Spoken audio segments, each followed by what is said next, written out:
Okay. Welcome to a special edition of An Afternoon Tea, conversations on career and workforce development practice. I'm Scott Solberg, Associate Director of Research at the Center on Education and Work at the University of Wisconsin-Madison. And our conversation today is one of four being co-sponsored and coordinated by the Chamber of Manitowoc County, Wisconsin as part of their Adult Learner Series. Today we're actually here at Lakeshore Technical College in Cleveland, Wisconsin, which is in Manitowoc County. Lovely Lakeshore Technical College, I must say. And our focus with them is around career workforce topics that we'll be exploring, specifically as we talk about our Wisconsin citizens and how we as a community need to respond to the confusing and fast-changing economy that's going around all around us. The title of today's conversation is Knowledge is Power. Employers don't limit options, so why should we? Benefits in hiring an experienced worker. Today we're having a conversation with employers that represent three industry sectors: manufacturing, healthcare, and a new emerging green industries. The goal of today's conversation is to learn what makes us competitive and employable in today's changing economy. It's clear that jobs with livable wages demand some post-secondary training, whether it's a certificate training program, a 2-year degree, or a 4-year university. We're also finding a tremendous increase in adults in their 30s, 40s, 50s, and 60s that are seeking out college for the first time or re-entering training programs to upgrade their skills. Today we have three guests representing the employment sector in the Manitowoc, Wisconsin area, and to help us really explore these issues, we have Gary Retzak from Orion Energy Systems, John Lucas from LDI Industries, and Becky Martelt from the Holy Family Memorial Medical Center. So welcome all of you to this special edition of An Afternoon Tea. Thank you, Scott. Thank you. To begin with, could each of you talk just briefly about your organization and also highlight some of the range of occupations that you have available within your organization? Sure. Gary, why don't we start with you? Okay. Well, Orion Energy Systems manufactures, started out as a lighting company, but we are really an energy service company, and we manufacture lighting products, computer control systems for lighting, and those kinds of things. And we have a very strong manufacturing base where we manufacture the lighting products, but then we have a fairly large office staff too that includes everything from the company lawyer to marketing. We have our own marketing group, we have our own sales group. I'm a trainer, we have a corporate trainer, human resources, public communication. The list really goes on and on. So we have quite a breadth and depth of people that work in the office. About how many are in your organization? The company's about 240. Probably half of that is people working on the shop floor. The other half is in the office, if you will. Great. Becky? Okay.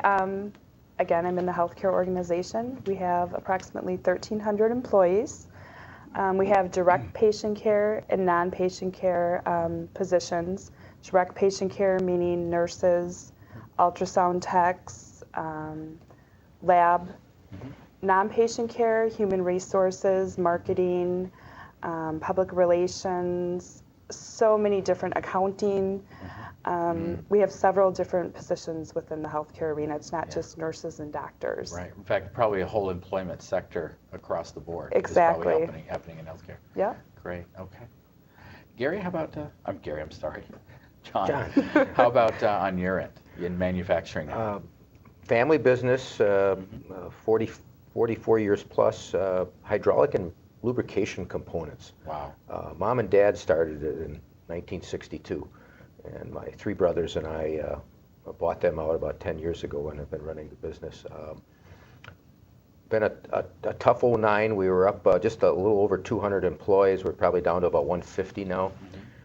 But as far as opportunities and types of positions, we actually have two facilities, one in Manitowoc and one down in Huntley, Illinois. And Manitowoc's the corporate headquarters, so we have all our human resource administrative, customer service, full-fledged product engineering as well as manufacturing engineering in Manitowoc. But then we get into the technical ends of things with anything from machinists to mechanics to computer specialists. We also have our own IMS department, which is really, technology has been so wonderful because You don't know the other plants in Illinois. You think you're picking up the phone and talking to the office next to you, or the computer screen or whatever. So it's just been great, but Yeah. it's been challenging.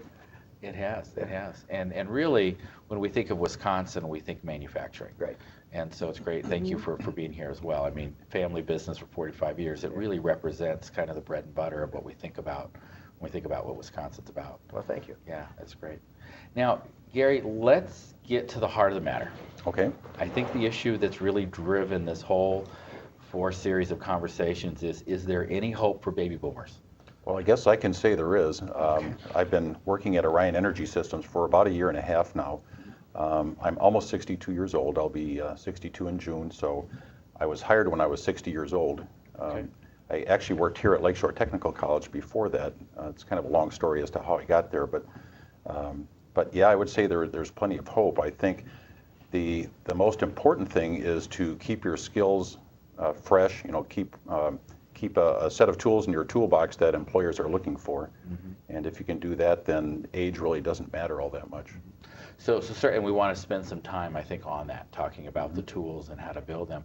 But just from a standpoint of I've just left a position or I'm out of work, what do you see, and any of you can respond to this as well, what does a baby boomer bring to the table? What does their experience bring that is important within today's world of work? Well, I think there's a couple things that I bring that maybe some other people don't. You know, my family has grown and out the door, and so I can focus just on my career right now, which is really good. I'm not one of those people that has to get home to pick up the kids or something like that, so I can work as many hours as I need to. Boomers are known to be hard workers. Exactly. Strong work ethic. Yeah. I usually am at work every morning at 6:30 and typically work till at least 5 o'clock in the afternoon, so I work some long hours. But I enjoy it. It's my career. It's kind of what I live for right now. Looking to help build up that nest egg, so anything I do now will pay dividends Sure. later on in life. So Sure. I think that a lot of boomers are motivated by that. They want to try to build that nest egg for retirement years.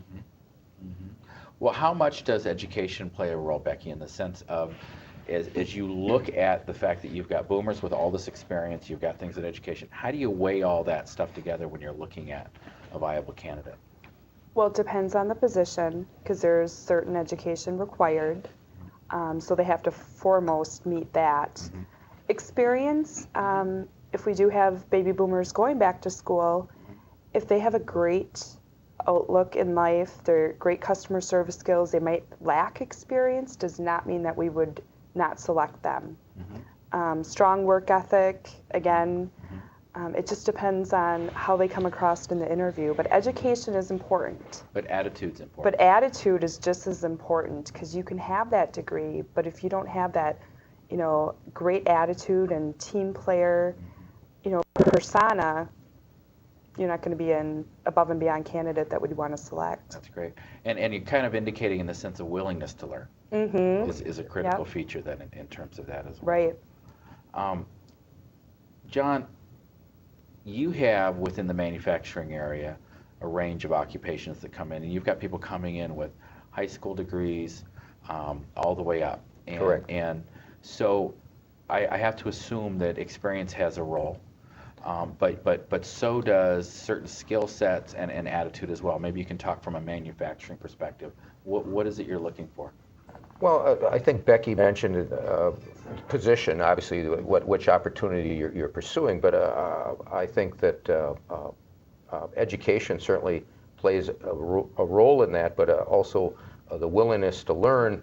A lot of organizations like ourselves and the two that are sitting here with me have programs where we actually do internal training. So if you don't have all the attributes or experience and knowledge that is needed, we certainly have opportunities to enhance what you do have.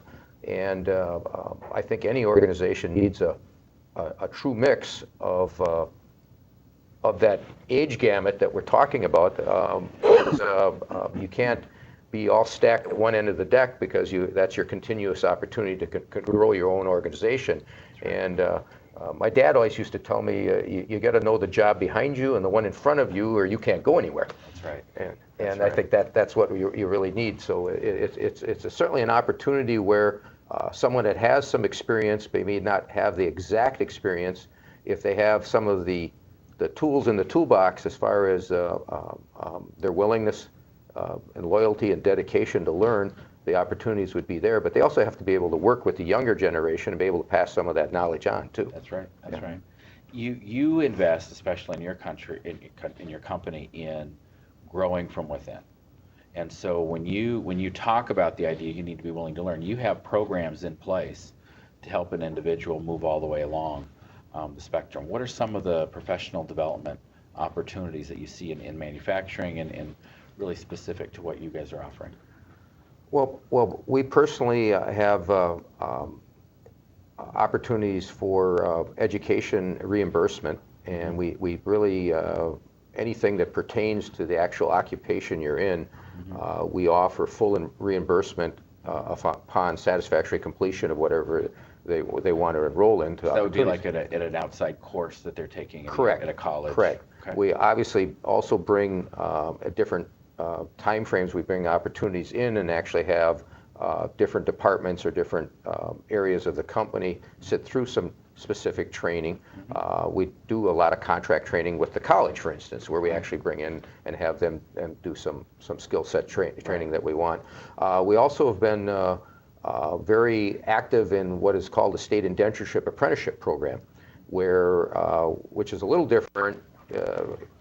People that are selected or put into the program actually have full tuition and costs paid by the company while they're going through it. So there's nothing they're reimbursing. It's actually part of their employment scenario, and we've been very successful with that. We've been doing that for over 25 years. Wow. And recently, last 10, 12 years, we actually got involved in a youth apprentice program where we actually take high school students while they're still in high school, haven't graduated, and we are an extension of their classroom where they're actually coming into our facility and learning a particular aspect of a trade. And once they have graduated from high school, we actually roll them right into the state 4 or 5 year journeyman program. Yeah. And then obviously they would obviously be in our employment for that length of time, but then we actually give them the opportunity to continue their education in either a 2-year, 4-year bachelor program or beyond. So it's really an ongoing situation where if you don't promote from within and give those opportunities, you kind of stymie yourself as far as your own internal growth as the organization is. You stagnate. Right. You stagnate. Yeah. Now, Becky, you have a lot going on as well within the healthcare industry, and maybe you could talk a little bit about what are the opportunities for continued training and development? We actually have so many employees might be working in one area of the hospital, let's say in dietary, going to school for nursing. So we offer scholarships. They're already in the network. They're accustomed to our culture. They're great employees.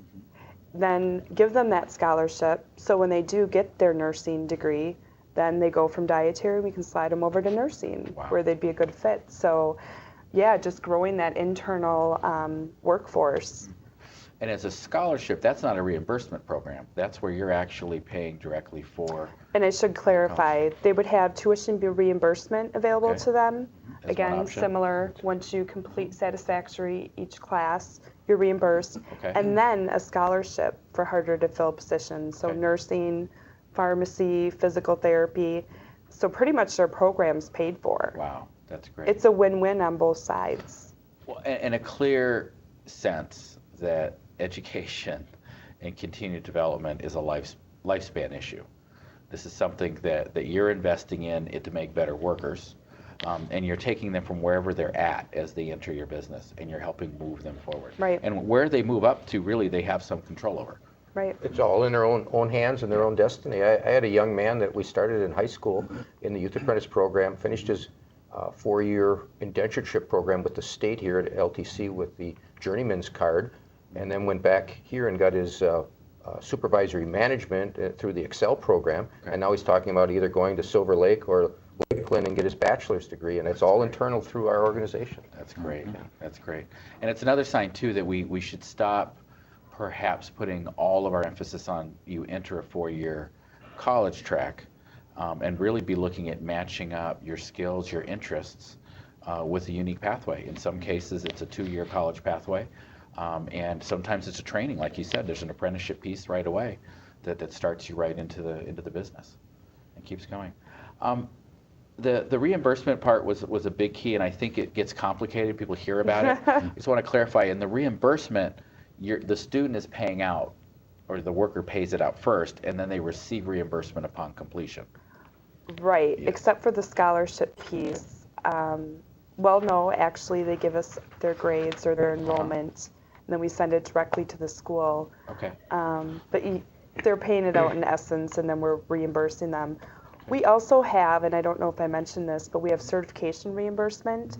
So for employees that have a certification above and beyond their position, Yeah.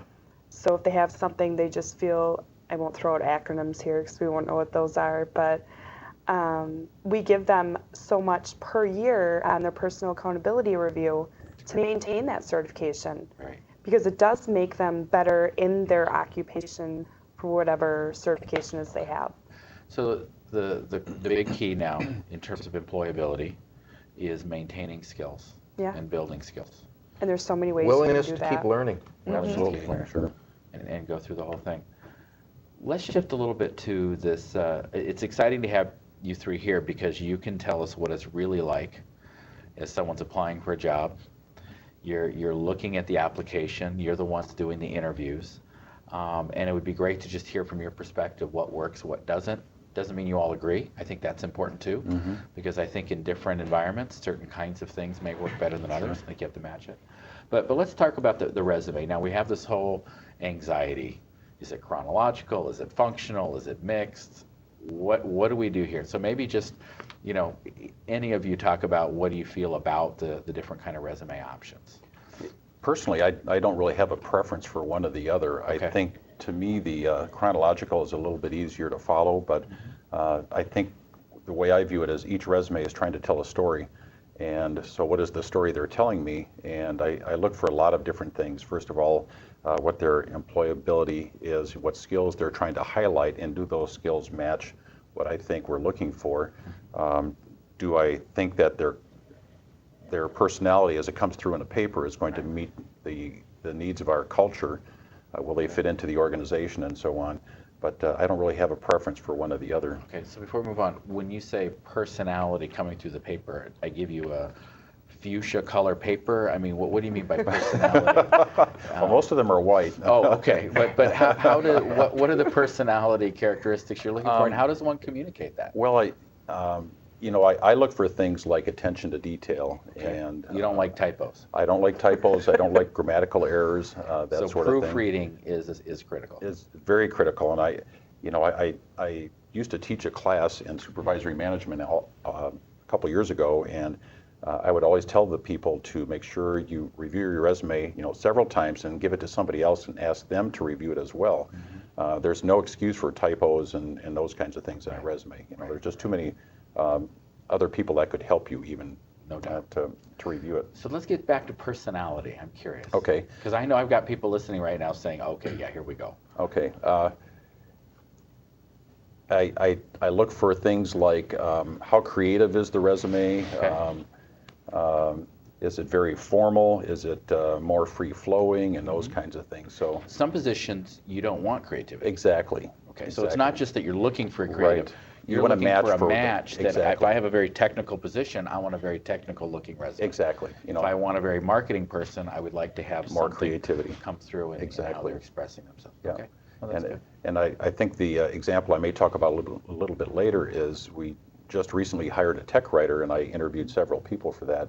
And so I was looking for someone, just looking at the document itself to see how it was laid out, and is the paper saying to me that this was written by a tech writer or somebody that is only trying to appear as though they are? So, Interesting. Very cool. So be true to what you are, as well as what you're Right. the position you're framing for. Well, Becky, what about on your end in terms of where do you come across on the functional, chronological kind Again, of I don't resume? have a preference, and I guess it depends because, again, we have so many different positions. Depends on the position I'm recruiting for. Okay. What about the age of the individual, though?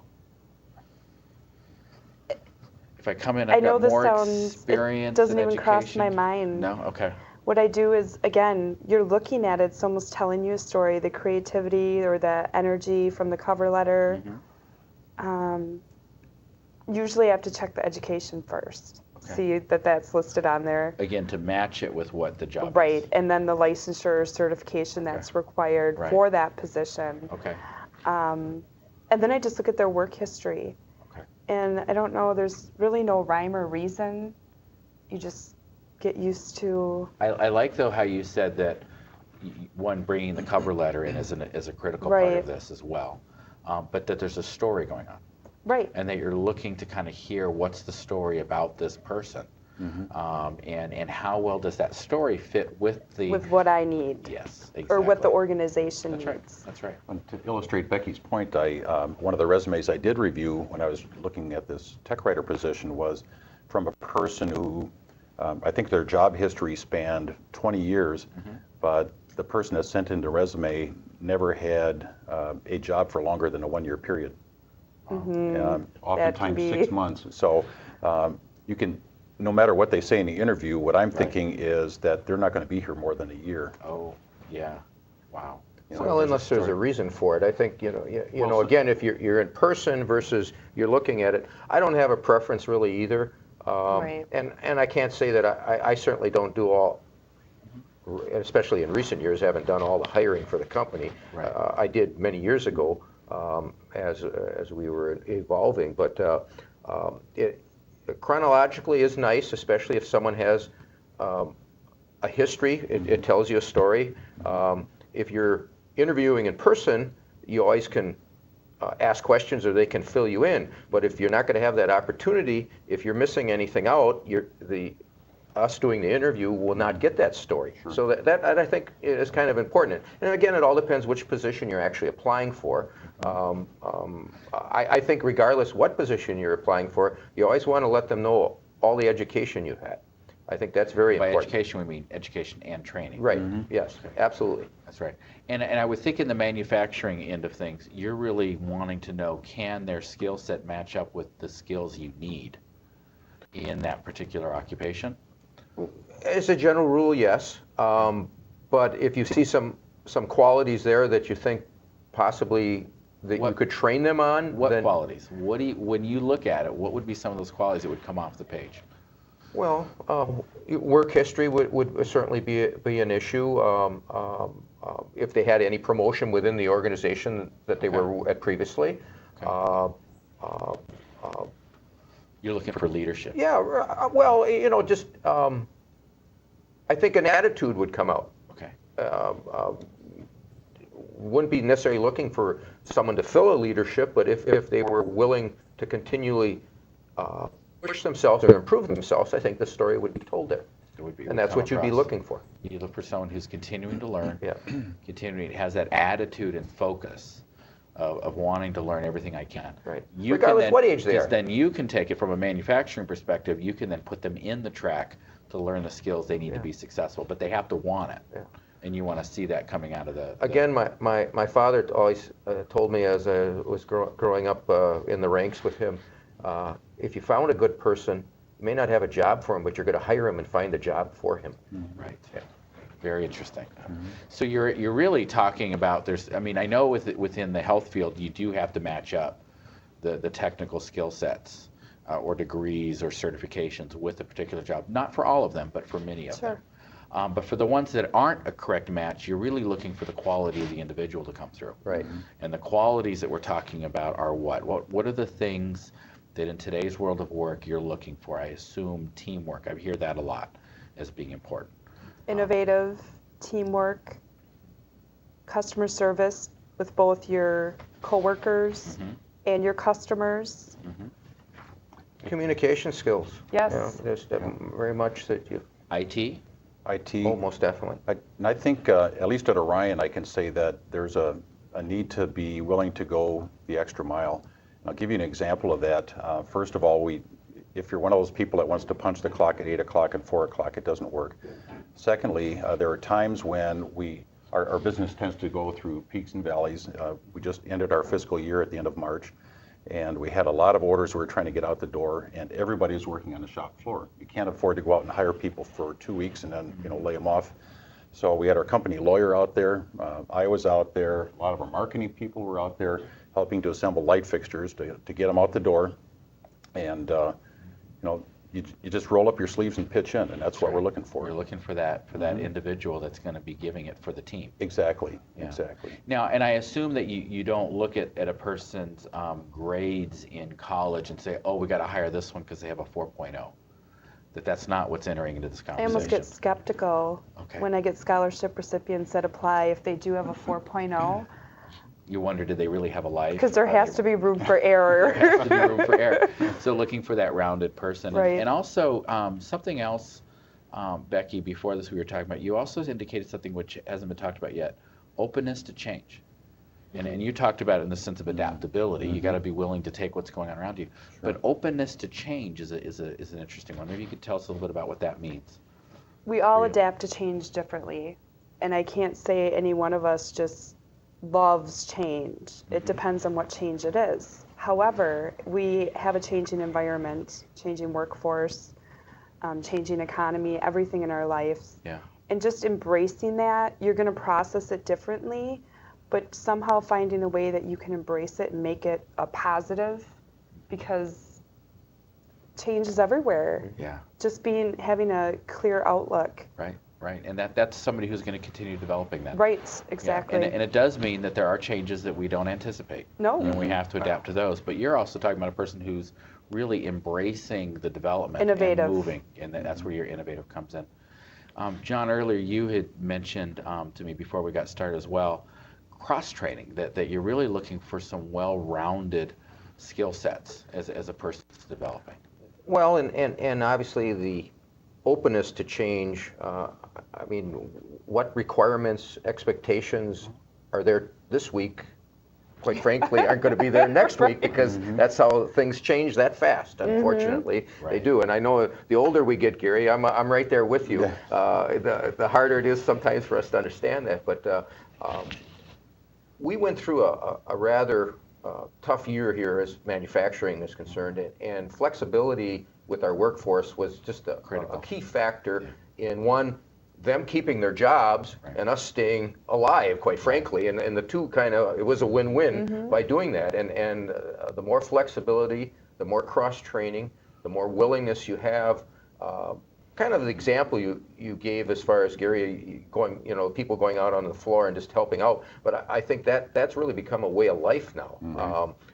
Good example, the year end, but I mean, on any given occasion, a hot order, different people out, workload changes, whatever, maybe technology, equipment failure, whatever, you just need to have that opportunities to just move people where you need to have them go to get whatever needs to be getting done. And it happens in the office too, not just on the shop floor. Yeah. You can't stay just within your job description. You have to be flexible. You have to understand something about the other systems that are operating Yep. within the organization. And I think something you said, and I guess it would be echoed across, is during the difficult times, the person who has a more diverse set of skills Is the one has that's gonna more to keep their offer job. to the And more company. marketable. Yeah. More valuable to the organization. That's right. That's definitely. right. And I would also assume that person also is better as a team player because they have some perspective across the different systems and what's needed to get the work done.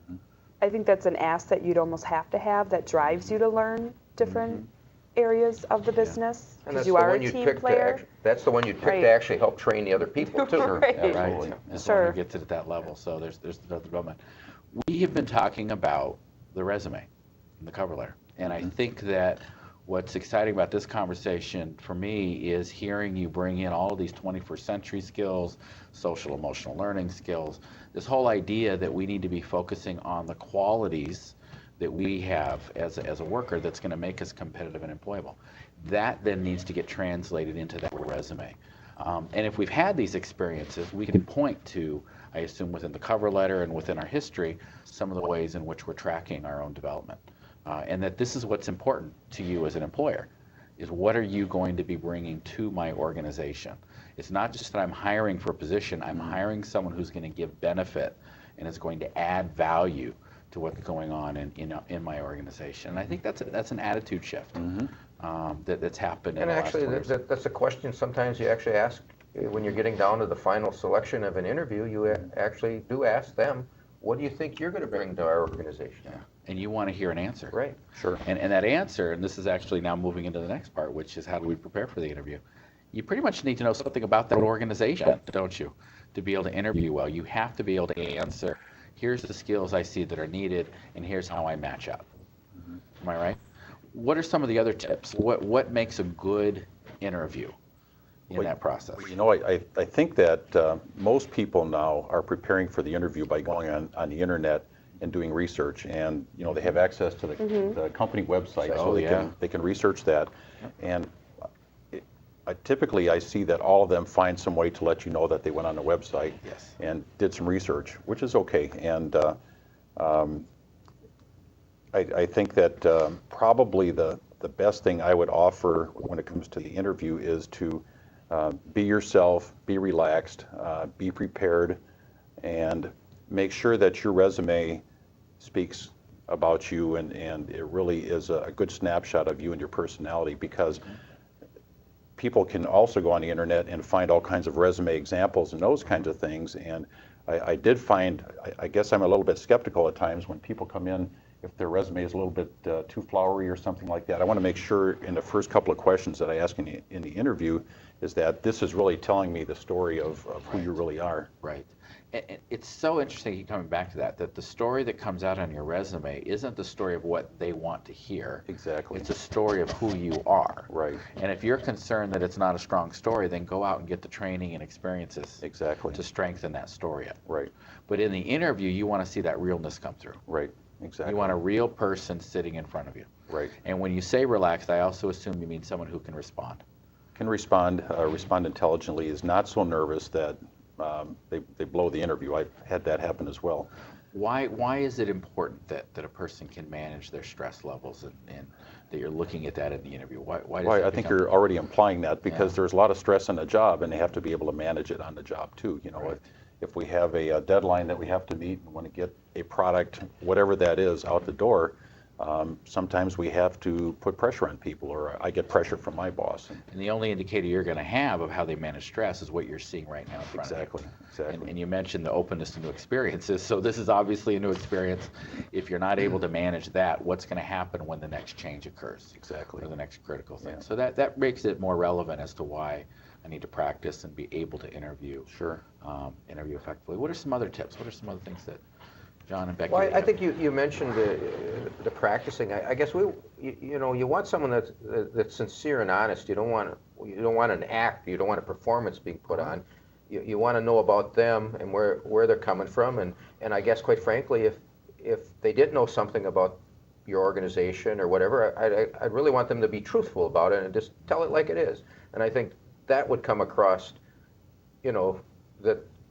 that they're sincere in being here and they're looking for a job, but they're also don't have all the answers and they want to learn, and their willingness to do that. So Right. I think a lot of being at ease and certainly you mentioned practicing. I think that would be good if you've never Right. done anything like that before, or if you haven't done it for many years because you are a baby boomer and now find yourself back in that position. That's right. It wouldn't hurt to just pick your neighbor and pretend you're going through the interview or something. That's right. That's right. We actually provide services to do mock interviews because there are a lot of people that haven't been interviewed for a while. But what I would like to add to the interview process is we dig to behaviors, and it is good to be honest. It's good to be truthful. But we also want to find out, be honest if you left an employer it wasn't on good terms, because we're going to find that out. You have a lot of background checks. A you lot need of to do background before health checks, providers all can of do that. But just digging down to those behaviors and seeing if they're there. So in other words, you want to make sure you know and not find out on your own. Right. Exactly. Okay. Because So that you just have to questions the have whole that way process. to dig down. And they can practice on ways to say it in a way that can be done, at least that acknowledges situations. Well, and I may think have the occurred. interviewee needs to be, the interviewer needs to be comfortable and make them feel comfortable, because we're selling ourselves as an organization also. Very good point. So it's kind of a dating situation. It is. You know, it's not just I want to go out on this date, but do I really want them, and do they want it? It needs You to want be it to both. be a good match for both, everyone Exactly. involved. That's right. And you're looking for that match. Yeah. But you're also looking for someone who can communicate effectively in that process. And if that's a troublesome spot, practice is in preparation needs to happen as And well. if they're a little nervous, I mean, we can see through that. And usually, again, I can get them comfortable by the end. Okay, good. But yeah, if they're really like, I've actually never experienced a real stressed, I just really did. you know, Right. you do, oh, Yeah, well, yeah. don't send them my way. So it comes through in Yeah. a way. Now, I'm looking at you now. You may not just ask them questions. You may actually have them do something. I do. I believe in performance-based interviewing is what I call it. And so this is a little different. This isn't the Yeah. normal idea that I'm just going in and answering questions. Give us an example of what you might have someone do. Well, I can give you two real quickly. I'm a trainer, and so if I'm looking to interview a trainer, if I'm interviewing a trainer, I would take them into the classroom after we go through the first part of the interview, kind of the get to know you thing, and give them a ballpoint pen and say, give me a 5-minute lecture on this ballpoint pen, something like that, or pick a topic, it doesn't really matter. And then I would see if they're comfortable getting up in front of a group and talking. The tech writer position I just talked about, I had them come in and I had my computer all set up so that they could create a document, and I gave them an option of 2 softwares, and essentially they had to create a how-to, and I had 10 pictures there that they had to put in a table with some very simple steps, and I had it all laid out, so all they had to do is type what I had on the paper here, and so put it in a technical writing type of software, and most of them couldn't do it, which was kind of perplexing to me because and several were baby boomers. I had a couple that came in and they had all the right things in their portfolio. They had some very nice looking documents and so on. But when it came time to putting it together on the computer, they couldn't do it. And the ones that didn't quote unquote pass, all came to me and said, well, I'd be willing to learn. So I'm thinking, you've been out of work for 2 years and you're now telling me you're willing to learn. Why aren't you going back to the tech college? Because they teach both these software programs that I've offered you. Okay. So why not go back to the tech college and upgrade your skills? That's right. That's right. So you're using it as both an assessment tool, not just in terms of skills, but also what have they been doing? Have they been engaged in keeping up with what's going on? And for you, there's a lot riding on this position. Exactly. And so you need to be able to put them in a kind of a simulation of the skill sets. What about on the other ends? Any kind of simulated kinds of things that you do in your work? What about in the healthcare part? I assume you're not asking them to do an operation. No, not to cut off a leg or anything. No, very good. No. Usually within the clinical setting, we'll do the interview, and then it's more of a formal job shadow. They will come, they will be with, let's say, a medical assistant with a medical assistant, let's say 4 to 6 hours, to see is it a good fit. Right. Marketing, maybe have them do a brochure, be consistent, it's an assessment, be consistent with each person you're interviewing. So it just depends, but no, we don't have them cut off any legs or arms. We have a couple questions coming in. One of them has to do with this whole generation issue. We hit on, do baby boomers have a chance in the world of work? The answer is yes. We started to talk a little bit about what is it about the baby boomers that they bring to the story.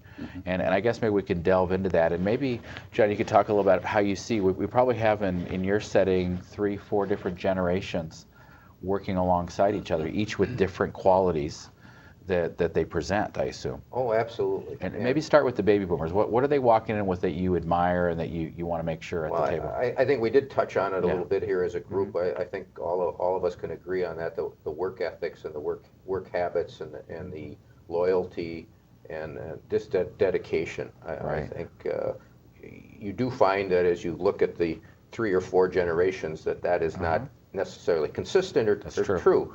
Right. And quite frankly, before this recent downturn here with the economy, we were really quite concerned about where we were going to get our future workforce from, because of the amount of people we were looking at retirement. That's right. Now, obviously, a lot of those people have decided to stay on longer because of economic issues and so forth, so that's been a real plus. It's a short-term solution, though. Short-term solution, but it's really a plus because it's going to help us train the other generations as they're coming up. And obviously, as you look at each one, I think that the mix is there. Actually, I think we're kind of going full circle now. This newest generation coming in, I think, are kind of going back to some of the values and codes or ethics of the baby boomers, in that they want to sustain the planet, and they're looking at green energy and so forth, and some of that dedication and loyalty issues. Community values. Right, community values, correct, thank you, are there. And certainly in between we've got kind of the doers. I think the creativity is there. Sometimes it's a little hard with understanding the work hours they want to work, but you really truly need especially if you're promoting within, you truly need a mix of the generations working together to do that. Yeah. Again, going back to, as you grow, there's got to be someone there to replace, and there's so much knowledge with the baby boomers that could be passed on and help companies grow faster and shortcut all the trials and tribulations it takes with doing that. Some of the wisdom that comes through with experience. Yeah, that experience is just, so valuable as you want to grow your organizations. It seems like the experience part, the dedication, the work ethic is critical, and you add that with openness to change, creativity, openness to growing, creativity. Yeah. In a sense, we can't do things the old way. Yeah. I don't know if that's possible anymore. And I guess what makes a boomer valuable within an organization is being able to demonstrate that I'm here to change, right? I mean, so I have my experience coming in with, but I'm going to move with what's going on. And so that might mean that they're being supervised by someone 20 years younger, and they have to be willing to work within that kind of an environment. And I think any organization that's looking to grow and maintain themselves has to have that mix of the generations, or sooner or later you're going to hit a dead end. Sure. Yeah. And so you see the mix of generations as actually being a positive quality within the work environment. It has to be, absolutely. Yeah, and in the health sector, I assume, as well. Without definitely.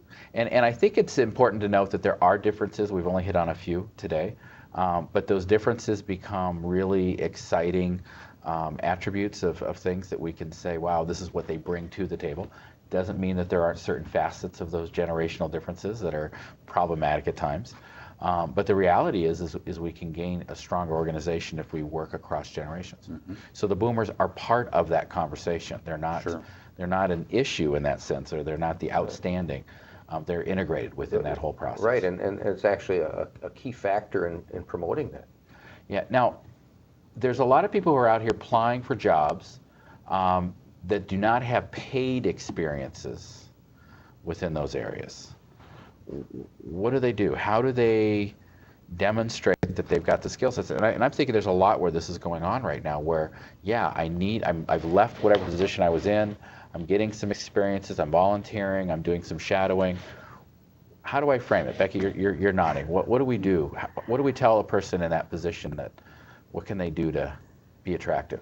I think taking advantage of any volunteer opportunities that actually pertain to what's ideally the position you're looking for.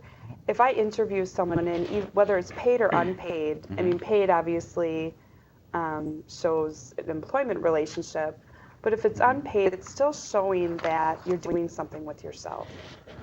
You're getting out there, you're wanting to be out in the workforce, in an organization, in a setting, until you can find something. So I think that's very important. Right. Ryan does a lot with internships, and I think that for the most part, most of the interns we've brought on recently have all been right out of four-year colleges, but I don't think we'd be limited to that, and I don't think we'd be limited to one age group. It's just that they're the ones that seem to be seeking the internships right now. Right. But we see it as a real good opportunity for us to try them out and for them to try us out. And if they work out, then most of them get hired by the company afterwards. Right, right. And you had mentioned as well in the manufacturing area that there's going to be, even as an adult, apprenticeship type occupations or opportunities that I can get into. That there's things that you can get trained, you can go into to actual training programs. Well, sure, and obviously when you're looking at a pool of applicants from the outside, any organization looks for key factors that would contribute that. Someone that said, well, I signed up for a class at LTC on my own, whether it's blueprint reading or metrology or basic machine shop, or I'm just rattling all these out, but anything just to show, that would give them an edge on someone that, you know, just said, well, I'm applying for your job, but I haven't been in the recent times trying to improve my skills. That's right.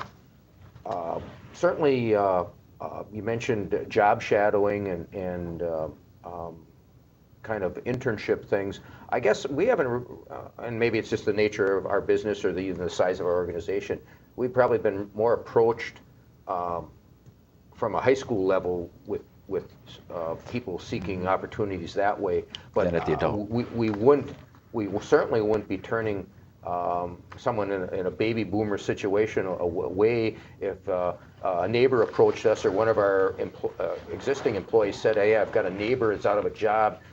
He'd really like to come in and shadow. I mean, we certainly would be more than willing to do something like that. So the opportunity does exist. I guess I don't think enough people take advantage of it or pursue it. I would agree. So let's shift into that. You know, here I'm a person who has had some experience in it, hasn't been paid experience, so I don't get all the credit on that. But you're mentioning things like, then come to my company and job shadow, maybe even do an information interview. Talk with some people that are here in my company about what your interests are, find out more about the job position. These are ways that you're going to separate yourself from the average applicant coming in, because they actually get a chance to see you. As you said, I get a chance to see you in some way. Internship, job shadowing, information interview. These are all different strategies to be able to kind of separate yourself out from the other applicants that may be going in. But it means you have to be doing something that's a little more self-directed, a little more engaged, a little more risky, and more risky. And that's in effect when you say, what are the qualities I'm looking for in an employee? These are the same qualities that transcend the actual skill sets and background. Is looking for someone that will take the initiative. So really good. When we talk about, and we have talked some about, keep your skills up, go back to school, keep it going, but we've been very general about that. What courses? What do I need to take? What should I be doing? Any ideas? What should be, if you were to say, I've been working for a long time, I'm now out of work, where do I start? I think any computer course is good. It doesn't matter if you're an office worker, any position really, even in the factory now. Factories are becoming so automated that you still have to have basic computer skills. So you got to know how to use the internet. How to use the internet, do things like log in, use a mouse. I can give you a real quick story on that. I did some training once on a enterprise resource planning software at another company I worked for, and we got the people off the shop floor in to do the first training, and the very first course that I ran, we were showing people how to log in, and I think the first thing I told them was, you double click on this icon, and somebody's hand went up and said, what's double click and what's an icon? So we had to kind of backtrack and start there. So I think the expectation now is that people already have those skills when they come into the job. They got to have them, and so you're just talking about the basic technology skills, but obviously once you have that, learning some of the software packages, learning how to use some of the basics. Right. Becky, you had some ideas on this as well. I think maybe becoming part of an association. So like for human resources, becoming like a part of an association within the community. Sure. Looking for certifications. There's new certifications that come out every day for all different occupations. Doesn't mean they're required, but you're welcome to look into those. And it just demonstrates that you're interested in learning. And there are ways to stay current, right? Now, it seems to me that this is where the technical college system really can be the driving force for innovation within our community. And by innovation, I mean you're out of a job because that job may be gone, and now you need to retool and get back into the economy. And it seems to me that when we talk about taking courses, this is where our 2-year in our tech college can really be a saving grace, and maybe some ideas of then how does a person get started, or what should be some options. John, from your perspective, what do you see as the tech college's role in supporting this? Well, I think that as a baby boomer, I think the a stigma there that I'm too old to go back to school and so forth. I think that the counselors and the staff at the college are so in tune to understanding that situation and helping people customize themselves to getting used to coming back to take, whether it's a class or a refresher or a whole series of programs that they want to put themselves in. Right. I think that the apprehension that a lot of baby boomers would have would be put to rest if they just would make that first contact out here. I think they'd really be put at ease by the people that they are introduced to, and because that's what they're here to do, to help them with that. So I think that would be a first step. Certainly, depending on which occupation you have an interest in, would really kind of set the tone for where you're going. So it's kind of hard to generalize. Well, let's take that, Becky. I mean, you've been working with job centers, and one of the neat things we have, and I know it's been really rough on our job centers because they've actually ended up reducing in size at a time when we needed more and more job center support. How does the job center play a role in supporting a boomer in this kind of position? I don't per se know exactly what the format or how many classes. I think it's like 4 or 5, but I go out there to give them interviewing tips, let them know they can job shadow, let them know about healthcare careers. I think so you're going to the job centers and saying, the job center, because this is where they're going, and when they're at the job center, they're learning about the range of occupations.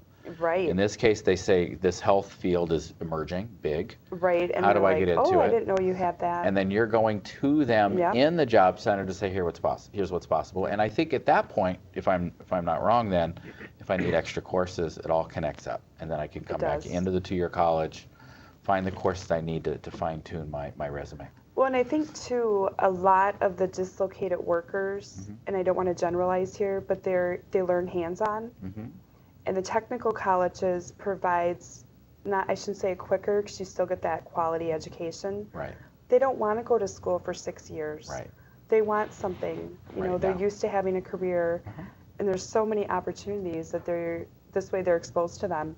It's critical that they can, if they have a 2-year period, they can find within a 2-year period something that's going to be employable at the end of that 2 years. And they can always go on in the future. Exactly. And you had mentioned that as well, that when you've got people working in your manufacturing area, it doesn't mean they've stopped on a degree track, and they could actually change. Well, I think the biggest thing for the baby boomer that is displaced and looking for the job is get whether it's basic computer skills or whatever.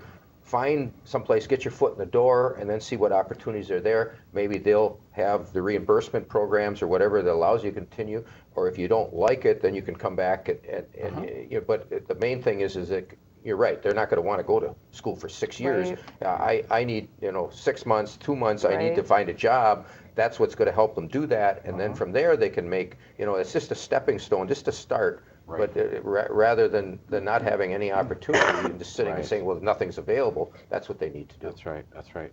With so many people out of work right now, there's also people are being encouraged. Will go, and I think you started to mention this too, volunteer at a company. Sure. Just get in there and say, let me show you what I can do. Get the foot in the door.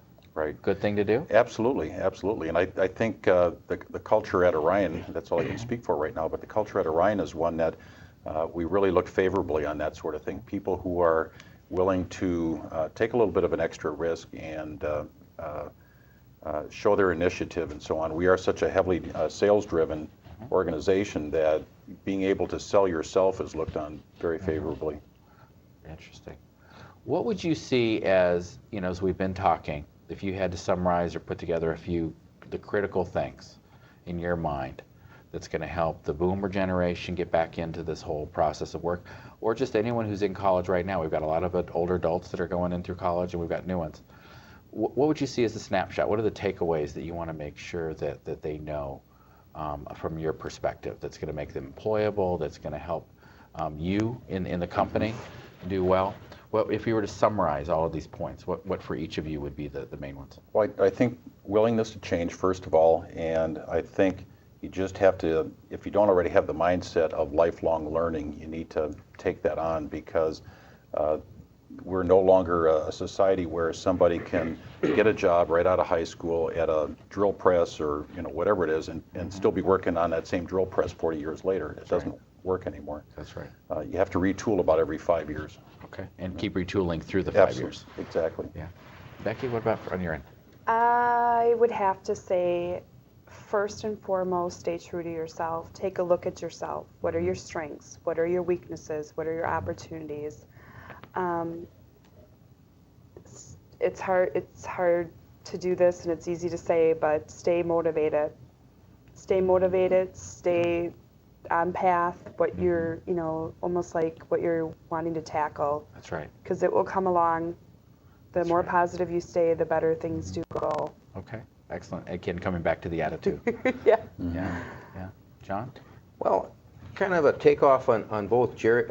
I'm sorry, Gary. You hit on change as a number. Not only for business and industry, regardless of what field they're in, it's also for their employees. What was good enough for us last week isn't going to be good enough for us next Right. week. Right. So not only do your organizations have to change, the people within it have to change, and the goals or the requirements you set on yourself have to continually be challenged, because that's just the type of world we live in nowadays. And we tell that to our employees all the time. It's because a lot of common responses is when you're trying to answer a challenge or a problem, well, this was good enough with the customer last month. Well, it isn't good enough this month because things have changed. And your whole organization has to be key to that, from the top down or the bottom up. The whole organization has to be in tune with that, and I think that's really the key. Whatever we're doing, we constantly have to keep improving ourselves, or we're not going to be there. That's right. That's right. The amazing thing you're talking about, I mean, we've got so many adults right now that are going through the major loss part of this process, which is the lack of hope. And I think what you said, the attitude is, you got to turn that around. You do. Okay. Or you're going to fail. And I think the part that we haven't really discussed in this conversation is really, you're not doing this alone. Right. I mean, this is a community issue. We're all interested in everyone being successful, because if everyone's economically vibrant, we're vibrant as a community. And so we talk about, oh, you got to get a good resume, and someone's saying, oh, that means it's not just about you.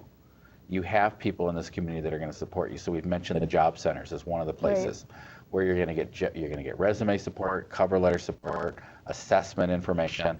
The technical college, same resources are available here as well to help fine tune it.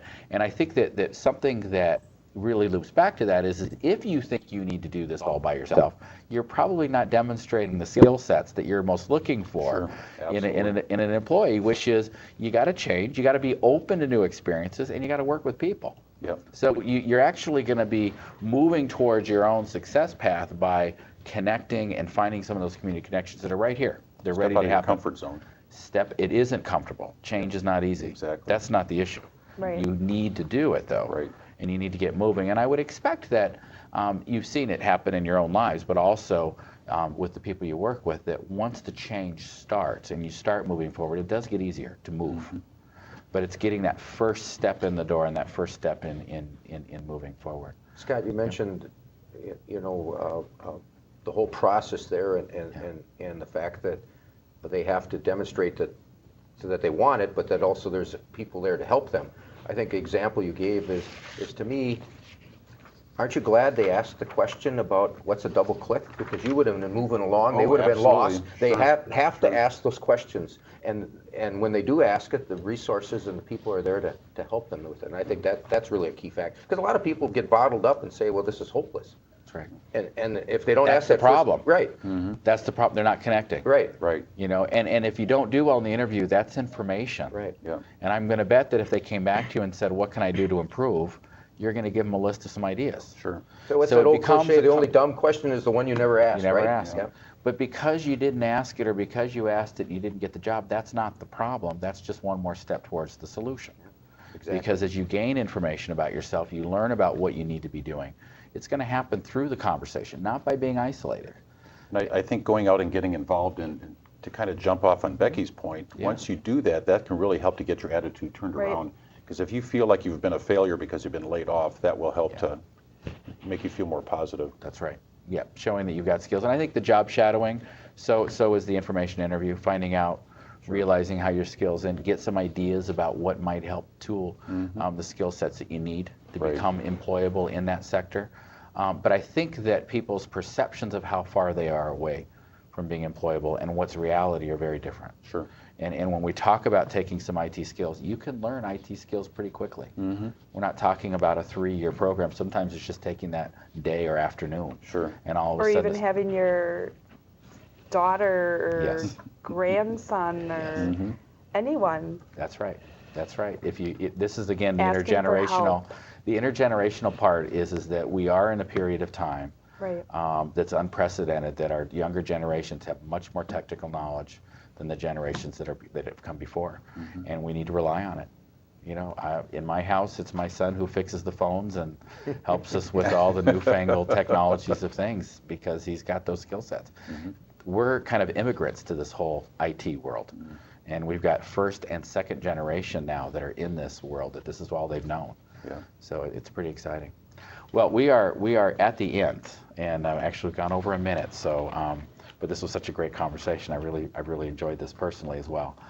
This has been a very special edition of our Afternoon Tea Conversation series on career and workforce development and practice. It's been co-sponsored and coordinated with the Center on Education and Work at the University of Wisconsin-Madison, as well as the Chamber of Manitowoc County as part of the Adult Learner Series. Lakeshore Technical College has been very instrumental in supporting our facility today, and I want to thank their staff for staying after and helping to set this up. It's done a great job, and it's just a first-class operation at this college, as well as many of our other technical colleges where a lot of these conversations are taking place. Also, do visit the Center on Education and Work's website at cew.wisc.edu to learn more about our annual Careers Conference, also to find out about our other career resources like WISC Careers and other professional development opportunities if you're interested in the career development field. We also have information on there about looking at some of our other Afternoon Tea series conversations that we've had. There have been a number of people involved here in bringing the conversation to you. I've mentioned Lakeshore Technical College. Linda Fitch has been instrumental. Susan Speth at UW Extension. Bernard Sue also at our UW Center on Education and Work. The Pyle Center's in the background helping at the University of Wisconsin to make this production go from Lakeshore Technical Colleges all the way up to Madison. So I want to thank them for being on and supporting. And on behalf of the Chamber of the Manitowoc County and the Center on Education and Work, I want to express our thanks to Gary, John, and Becky for what has been a very stimulating and exciting conversation. Thank you, Scott. Thank you. Thank you for having us. All right. And I think about there we're ending.